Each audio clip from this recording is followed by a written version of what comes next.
విచిత్రాల నిధి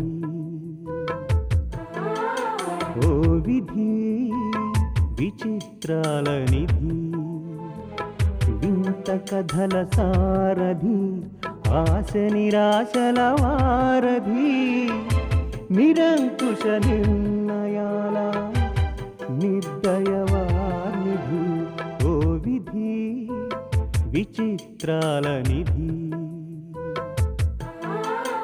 ఓ విధి విచిత్రాల నిధి.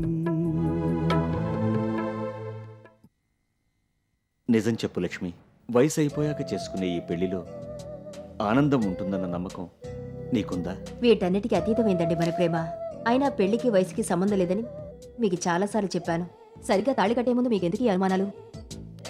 భార్య పదవికి ప్రియురాల పదవికి చాలా తేడా ఉంది లక్ష్మి.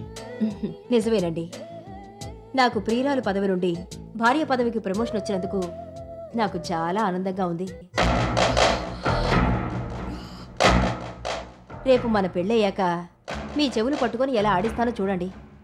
ఎందుకు పెళ్లి చేసుకున్నానా అనిపించేలా చేస్తాను. అలాగా? అయితే ఓ పని చేస్తాను. అంతదాకా ఎందుకు, ఇప్పుడే నీ పని చెప్తానుండు. ఆ, ఊరుకోండి. ఇప్పుడేం చేస్తావు?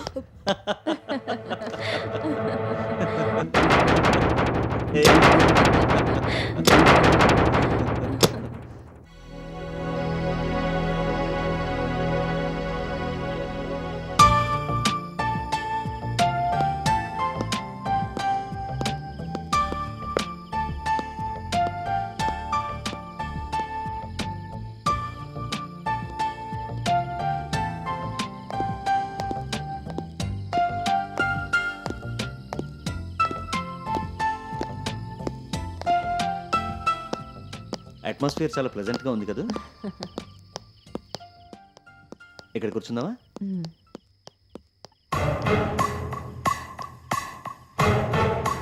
లక్ష్మి, సెమినార్ సంగతి ఎలా ఉన్నా మనిద్దరం కలిసి ఇలా తిరిగే అవకాశం వచ్చినందుకు నువ్వెలా ఫీల్ అవుతున్నావో నాకు తెలియదు, కానీ నేను మాత్రం వెరీ వెరీ హ్యాపీ. నేను మీలాగా మాటల్లో చెప్పలేను, కానీ మీకన్నా ఎక్కువ ఆనందాన్ని అనుభవిస్తున్నాను. ప్రేమికులకి ఏకాంతం దొరికితే అంతకన్నా ఆనందం ఏముంటుంది చెప్పండి? మనసు విప్పి మాట్లాడుకోవచ్చు, ఎన్నో ఊసులు బాసులు చేసుకోవచ్చు, ఎవరితోనూ ఏ సంబంధం లేకుండా మన లోకంలో మన ఇద్దరమే హాయిగా ఉండొచ్చు. ఇదంతా బాగానే ఉంది, కానీ ఈ వయసులో పెళ్ళేంటని కొందరు గొనుక్కుంటున్నారు. వాళ్ళకి ఏమని సమాధానం చెప్పాలో అర్థం కావడం లేదు. ఎవరో ఓర్వలేని వాళ్ళు, మనిద్దరి కలయికని భరించలేని వాళ్ళు ఏదో అన్నారని పెళ్లిలో ఉన్న మాధుర్యాన్ని వదులుకోలేం కదండి. ఎంత చక్కగా చెప్పావు లక్ష్మి. పెళ్ళయ్యాక కూడా మన ప్రేమ ఇలాగే ఉంటుందంటావా? అసలు మీకు అనుమానం ఎందుకొచ్చింది? ఓహో, మీకు కొన్ని చేదు జ్ఞాపకాలున్నాయి కదూ. రోజాని పట్టుకోపోతే ముళ్ళుగుచ్చుకున్నాయి కదూ. కరెక్ట్గా చెప్పావు లక్ష్మి. అవన్నీ ఆలోచిస్తూ ఈ అందమైన క్షణాలు ఎందుకు పాడు చేసుకుంటారండి? అయినా మీకు ఆ భయం అక్కర్లేదు. ఈ పెళ్లితో మన ప్రేమ పదింతలు పెరుగుతుంది. ఇంకా జ్ఞాపకాలు కూడా మీ దగ్గర రాకుండా నా ప్రేమతో మీ చుట్టూ మమతల కంచి వేస్తాను, సరేనా? నాకు తెలుసు నీ ప్రేమ అంతటి బలమైంది.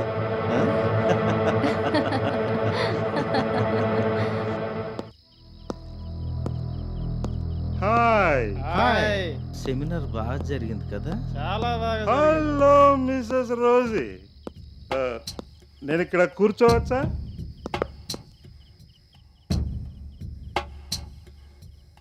సింగిల్గా వచ్చారా?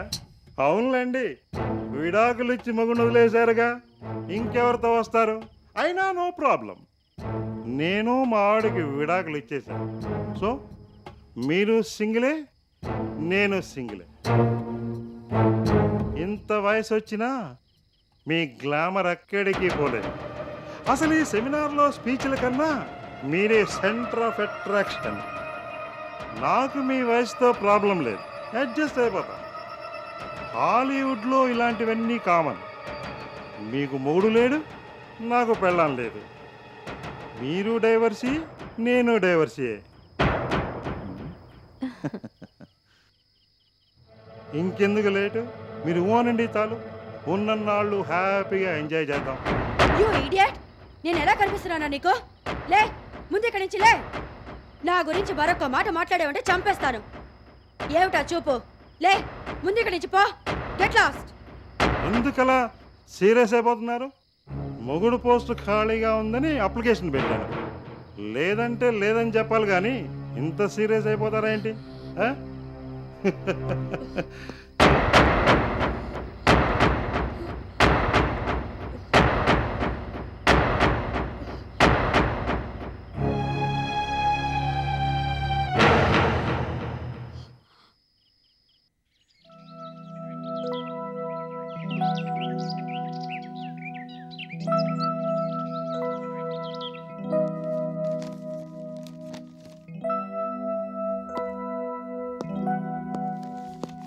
లక్ష్మి, ఉమ్,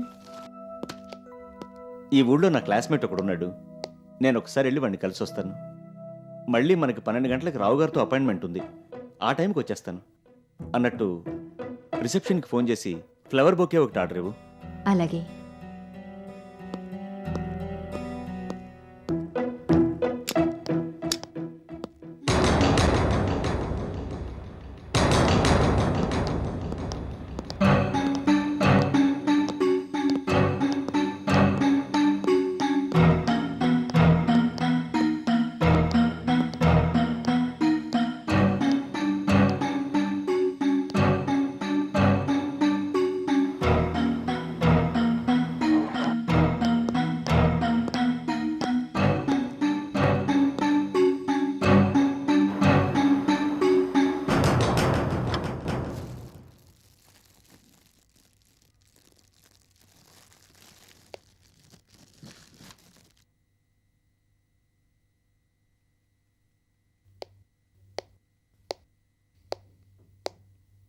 చూడు శ్రీను, మేడం. ఇంకా చాలా బొకేలు రెడీ చేయాలి. కస్టమర్స్కి మనం టైంకి ఇస్తే మన గుడ్ విల్ నిలబడుతుంది. ఓకే? Okay madam.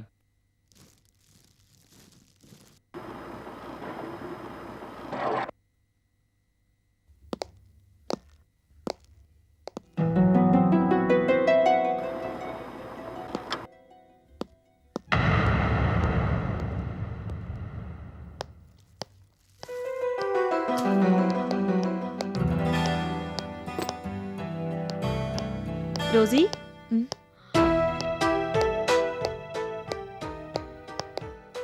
నేను రోజీ, దివ్యని, కాలేజ్లో నీ క్లోజ్ ఫ్రెండ్ని. ఓ అలాగా. అదేంటి రోజీ అలా మర్చిపోయావు? అంతేలే, నీ పెళ్లి తర్వాత మళ్ళీ మనం కలవలేదు కదా, అందుకని మర్చిపోయినట్టున్నావు. ఎలా ఉన్నావు? నువ్వు కోరుకున్నట్టుగానే మదర్ని పెళ్లి చేసుకున్నావు. నీ ఫ్యామిలీ లైఫ్ ఎలా ఉంది? ఇద్దరూ కలిసి హాయిగా ఆనందంగా ఉన్నారు కదా? మాకే చాలా హ్యాపీగా ఉన్నాం. ముందు కాదన్నాడు కానీ పెళ్ళయ్యాక మదన్ పూర్తిగా మారిపోయాడు. నేను తప్ప మరో ప్రపంచం లేదు. నన్ను వదిలి ఒక్క క్షణం కూడా ఉండలేడు. ఎక్కడికి వెళ్ళినా తనతో పాటు ఉండాల్సిందే. సెమినార్కి కూడా నేనెందుకు మీరు వెళ్ళొచ్చేయండి అంటే వినిపించుకోలేదు. నువ్వు రాకపోతే నేను వెళ్ళనని పట్టుపట్టి కూర్చున్నాడు. అంచేత నేను రాక తప్పలేదు. చిన్నపిల్లాళ్ళ మీ వారెప్పుడు మీ కొంగు పట్టుకు తిరుగుతారేంటండి అని ఫ్రెండ్ సర్కిల్లో అందరూ జోక్ చేస్తుంటారు. అంత ప్రేమగా అన్యోన్యంగా ఉంటున్నావు. చాలా సంతోషం రోజీ. నువ్వేంటి ఇక్కడున్నావు? నువ్వు సెమినార్కి వచ్చావా? లేదు రోజీ, ఇదే హోటల్లో ఫ్లోరిస్ట్గా ఉంటున్నాను. మరి ఆ పని వదిలేసి వచ్చిన వాళ్ళందరితో ఇలాగే కబుర్లు చెప్తుంటావా? మాట్లాడే ముందు అవతల వాళ్ళ హోదా ఏమిటో స్థాయి ఏమిటో తెలుసుకుని మాట్లాడాలని తెలీదా? రోజీ, సే మేడం. మేడం, మీరు ఇక్కడున్నారా? టైం అయింది, బయలుదేరదామా? మీకు తెలిసిన ఆవిడ? చిచి, నాకు తెలియడం ఏంటి? బొకే ఆర్డర్ ఇద్దామని ఆగాను.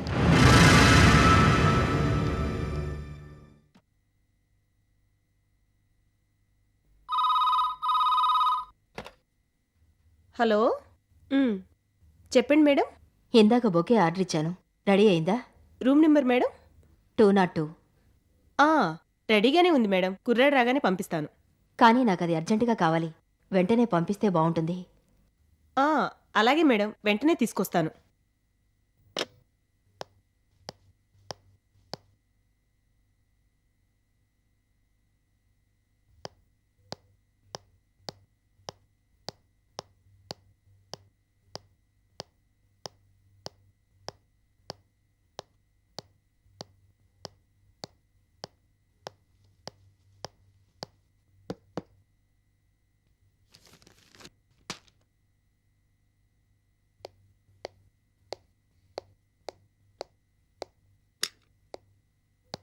Bouquet madam.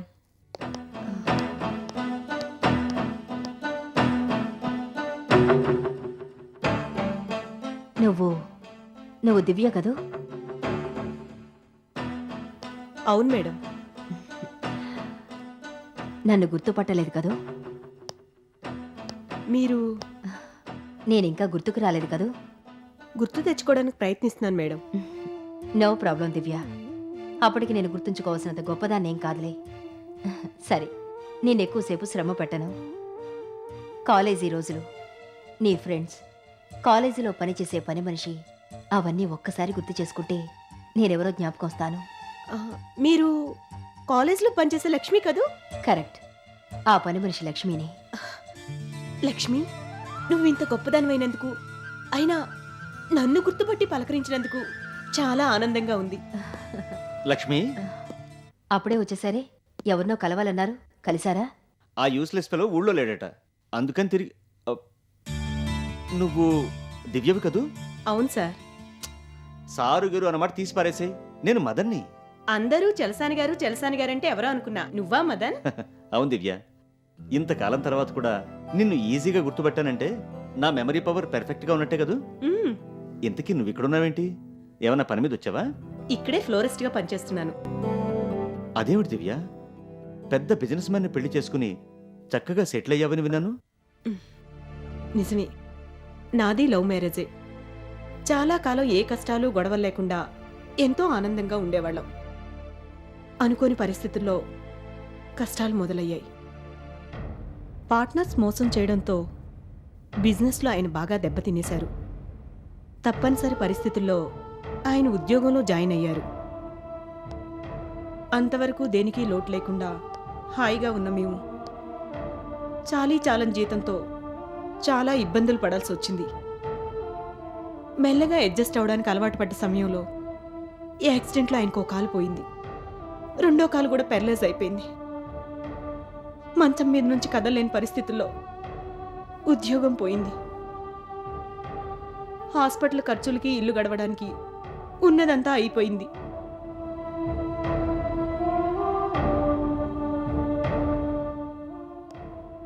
ఆయనకి కావలసిన మందులు కొనడానికి, ఆపరేషన్ చేయించడానికి కూడా నా దగ్గర ఏమీ మిగల్లేదు.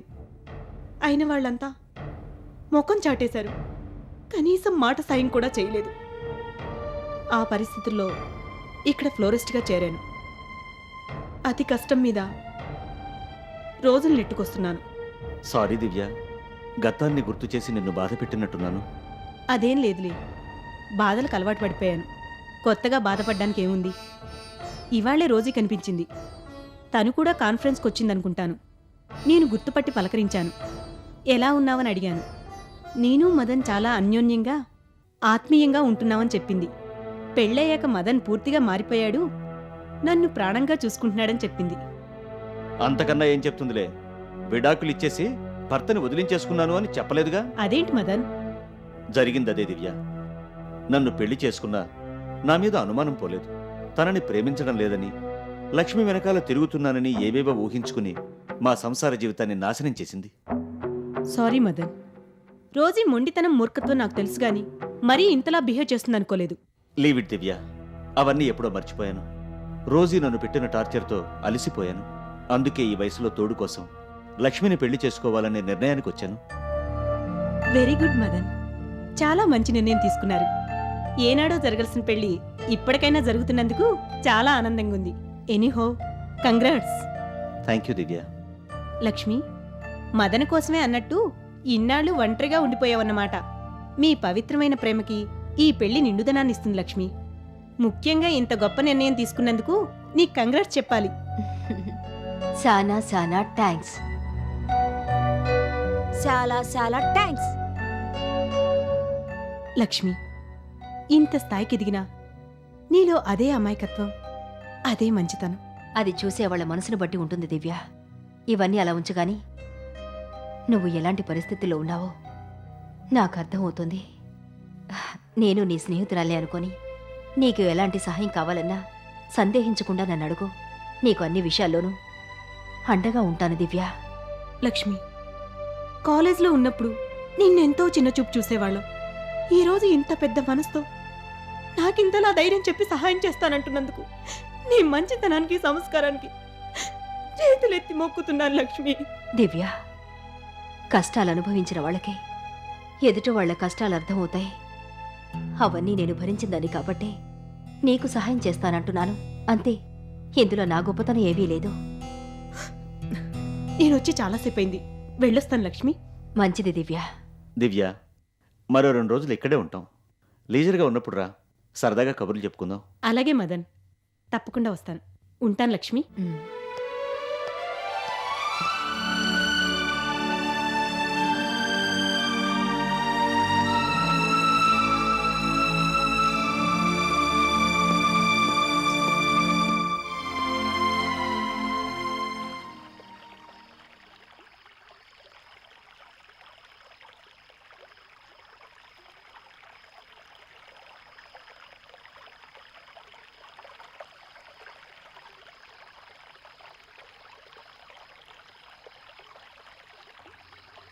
నమస్తే మేడం. నువ్వా? ఇక్కడికి ఎందుకు వచ్చావు?